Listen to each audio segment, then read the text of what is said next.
Le module 3 a pour objectif d'étudier un roman à thèse, à savoir Le dernier jour d'un condamné de Victor Hugo. Pour cela, nous allons nous poser les questions suivantes. Quel est le genre de l'œuvre? Il s'agit d'un roman à thèse, c'est-à-dire un récit à travers lequel Victor Hugo veut convaincre les lecteurs de la barbarie de la peine de mort et les faire rallier à sa cause, à savoir l'abolition de la peine de mort. Pour cela, quelle stratégie a-t-il adoptée?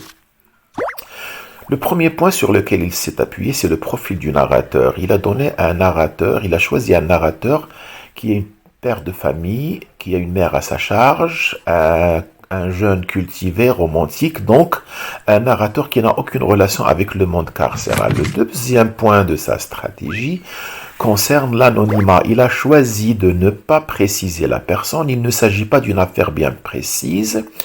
C'est pour donner donc un caractère universel à son récit. Concernant le troisième point de sa stratégie, c'est la structure ou le schéma narratif.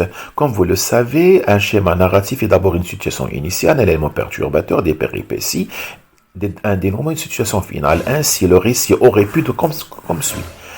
Il menait une vie paisible avec sa famille. Soudain, il a commis un meurtre qui l'a entraîné à une condamnation à mort, puis une exécution. Mais Victor Hugo avait un autre choix. Il a choisi donc d'éviter de raconter les circonstances du crime. Il a surtout mis l'accent sur les sentiments et les souffrances du condamné afin de nous apitoyer. Enfin, le quatrième point de sa stratégie concerne les attitudes des personnages. Ainsi, les juges avaient l'air satisfaits, les jurés, rien ne montre qu'il allait prononcer une sentence de mort. L'avocat était sans sympathie.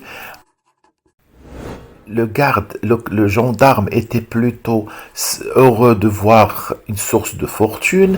Les spectateurs étaient curieux de le voir comme s'ils regardaient une bête.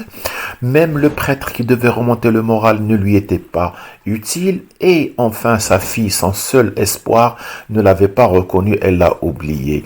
Ce qui a mis notre narrateur dans une totale solitude. Ainsi prend fin notre vidéo et à la prochaine. Merci de votre attention.